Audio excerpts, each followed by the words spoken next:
Baik, Assalamualaikum warahmatullahi wabarakatuh. Di sini saya akan sedikit menjelaskan tentang karya ilmiah dan penelitian. Baik, langsung saja kita masuk ke pembahasannya. Oke, karya ilmiah dan penelitian. Di dalam karya tulis ilmiah terdapat 4 corak. Yang pertama adalah studi komparasi, yang kedua ada rekayasa sistem teknologi, perangkat lunak, aplikasi, dan lain-lain. Yang ketiga ada rancang bangun. Yang keempat ada simulasi atau satu penelitian. Keempat corak karya ilmiah itu diusul dan disusunkan dengan tetap dilandasi oleh satu permasalahan yang terjadi. Sehingga ulasan akhir dari karya tulis ilmiah itu adalah sebuah solusi. Karya tulis ilmiah atau KTI yang bercorak penelitian mempunyai bentuk yang tersendiri, yaitu dia mempunyai secara spesifik satu hipotesa yang kemudian harus dibuktikan dalam langkah penelitian. 1. Karya tulis ilmiah.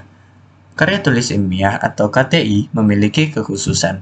Beberapa kekhususan tersebut di antaranya. Yang pertama, mengupas dan mempermasalahkan pengetahuan. Yang kedua, menerapkan kebenaran ilmiah dan disajikan dengan metode ilmiah. Yang ketiga, menggunakan bentuk dan bahasa yang ilmiah. Kita lanjut, KTI itu berupa karya atau produk dari komunikasi ilmiah secara tertulis. Seorang yang berkomunikasi secara tertulis, tapi tidak disusun secara ilmiah, belum dapat dinyatakan sebagai komunikasi ilmiah. Demikian pula, jika seseorang berkomunikasi secara tertulis yang disusun dengan pola penulisan ilmiah, tetapi materi yang dikomunikasikan tidak ilmiah, maka tidak dapat termasuk dalam KTI. Dengan demikian, dapat dinyatakan bahwa KTI itu adalah karangan yang berisi gagasan ilmiah yang disajikan secara ilmiah serta menggunakan bentuk dan bahasa yang ilmiah. 1.1. Kaitan dengan perkembangan ilmu pengetahuan. KTI mengusung permasalahan keilmuan. Materi yang dituangkan dalam tulisan ilmiah berupa gagasan-gagasan ilmiah, baik berupa hasil kajian ilmiah maupun hasil-hasil penelitian yang disajikan dalam KTI. Gambar di samping adalah siklus lahirnya KTI. Pada gambar ditunjukkan bahwa lahirnya KTI terjadi pada siklus ikhtiar ilmuwan dengan melakukan kajian atau penelitian. Oke, bisa dilihat sendiri gambarnya. Oke, kita lanjut. Perkembangan ilmu pengetahuan itu terjadi seiring dengan berkembangnya paradigma baru. Paradigma baru yang berkembang sebagai satu ikhtiar atas sebuah krisis karena terdapat anomali dari suatu teori atau terdapat ketidakselarasan dengan empiri. Bentuk karangan ilmiah yang berhubungan dengan penyelesaian studi dapat berupa makalah, skripsi, tesis, atau disertasi. Untuk dapat meningkatkan kepercayaan pembaca terhadap keabsahan dari temuan penelitian, sangat diperlukan sajian perkembangan ilmuwan tersebut berdasarkan karakteristik penyajian karangan ilmiah.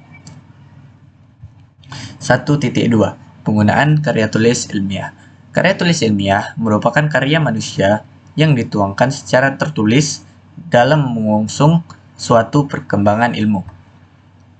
Karya tulis ini menandai keberagaman pemikiran manusia dan perkembangan ilmu pengetahuan. Semakin banyak tulisan ilmiah, maka semakin beragam pemikiran manusia dalam memunculkan perkembangan ilmu pengetahuan.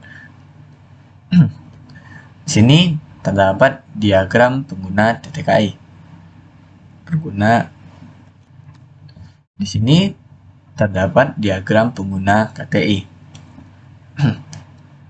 Bisa dilihat lagi dari para ilmuwan dan peneliti sampai praktisi dan profesional atau didik, para pelajar dan mahasiswa. Oke, kita lanjut. Perkembangan ilmu seharusnya seimbang dengan perkembangan manusia dalam memiliki kemampuan menyusun karya tulis ilmiah. Oleh karena itu, pengembangan ilmu akan sangat bergantung pula pada pengembangan kemampuan menyusun karya tulis ilmiah.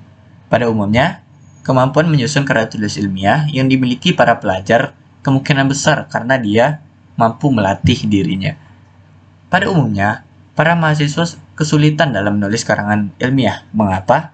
Karena para mahasiswa sering menghasilkan makalah yang kurang memenuhi kriteria sebagai karangan ilmiah karena keterbatasan kemampuan dalam menulis karangan ilmiah yang dimilikinya.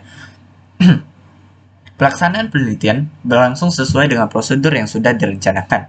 Namun, ketika akan menyampaikan laporan dalam bentuk karya tulis ilmiah mengalami kesulitan. Kesulitan-kesulitan itu terutama berkaitan dengan lemahnya pemahaman teknis dalam menyusun karya tulis ilmiah. 1.3. Karya tulis ilmiah populer. KTI itu adalah karangan yang berisi gagasan ilmiah yang disajikan secara ilmiah serta menggunakan bentuk dan bahasa yang ilmiah pula. Penulis karangan ilmu pengetahuan populer itu menulis informasi dengan kata-kata yang rata-rata pembacanya akan mengerti. Kita lanjut, mempopulerkan ilmu pengetahuan. Mempopulerkan ilmu pengetahuan tingkat tinggi itu adalah mengabdikan pengetahuan ilmiah. Seorang ilmuwan barulah mendapat pengakuan sebagai ilmuwan yang besar setelah ia mempopulerkan ilmunya. Setelah ilmu itu diterangkan dengan istilah-istilah dan bahasa yang sehari-hari, barulah umumnya memahami aplikasinya. Teori relativitas diakui kebesarannya setelah Einstein sendiri yang menulis buku tentang teori itu. Macam-macam karya ilmiah yang populer. Yang pertama itu menyatakan hasilnya. Penemuan-penemuan ilmiah terbesar itu adalah berupa pernyataan-pernyataan yang didasarkan pada hasil observasi atau percobaan-percobaan, atau hasil penalaran matematis yang mendasar. Yang kedua, sejarah kerja ilmuwan penemunya. Dipahami dengan mudah oleh masyarakat umum melalui cerita-cerita berturut-turut tentang cara inokulasi oleh Pasteur, tentang sifat-sifat listrik oleh Faraday, dan tentang biakan bakteri yang tercemar oleh cendawan yang dialami oleh Fleming. Yang ketiga, deskripsi jalannya percobaan atau pengamatan, yaitu penulis karangan ilmu pengetahuan populer seolah-olah melihat sendiri percobaan atau pengamatan yang dikerjakan oleh penemunya. Ia menyajikan tulisan dengan bahasa sehari-hari tentang apa yang dilihatnya, sehingga pembaca seolah-olah ikut melihatnya sendiri. Yang keempat, cerita fiktif tapi berdasarkan ilmu. Penulis yang berdaya imajinasi tinggi dan berpengetahuan ilmiah dapat menulis cerita fiktif dengan pengamatan gerhana matahari total di Tanjung Kodok, Jawa Timur tahun 1983, atau tentang seorang dokter yang sedang menghadapi seorang pasien dan menemui buah simalakama, atau menghadapi dua macam pilihan yang masing-masing pilihan adalah pilihan yang berat. Lanjut, karya tulis penelitian. Dalam karya tulis hasil penelitian selalu dilandasi oleh satu hipotesa yang nantinya dibahas dan dibuktikan dalam satu penelitian dengan metode tertentu untuk pada akhirnya diperoleh pembuktian. Hasil pembuktian yang ternyata benar merupakan kesimpulan yang disebut sebagai tesa. Tesis atau dalam bahasa Inggris adalah thesis merupakan istilah umum untuk suatu tulisan akademik yang dilakukan oleh mahasiswa yang diwajibkan oleh perguruan tinggi. Biasanya, tesis terdiri dari beberapa bab, yaitu pendahuluan atau yang berisi latar belakang studi, bab tinjauan literatur, metodologi, temuan dan pembahasan, kesimpulan, dan rekomendasi. Lazimnya, di Indonesia, tesis sendiri secara berturut-turut dijuluki sebagai yang pertama, skripsi atau skripsi S1 untuk jenjang pendidikan atau sastra 1 atau S1, skripsi S2 atau skripsi magister untuk jenjang pendidikan sastra 2 atau S2, disertasi doktoral untuk jenjang pendidikan atau sastra 3 atau S3. Di sini terdapat tabel perbandingan nomenklatur TA di AS dan di Australia. Di sini dapat kita baca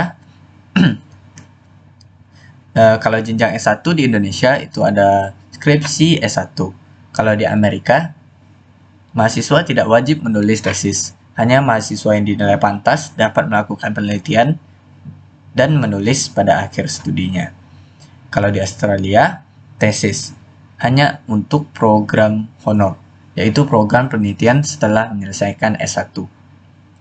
Kalau jenjang S2, kalau di Indonesia skripsi S2 atau skripsi magister. Kalau di Amerika Serikat, tesis atau lazimnya untuk program S2 penelitian. Kalau di Australia, minor thesis atau lazimnya untuk program S2 jalur penelitian.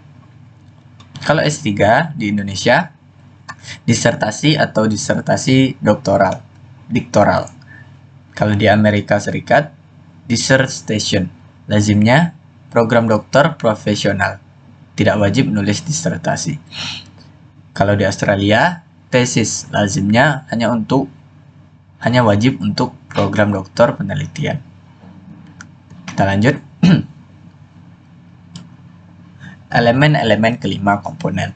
Yang pertama adalah halaman-halaman depan, yaitu judul tesis atau studi, nama jurusan dan fakultas, nama dan nomor mahasiswa, bulan dan tahun.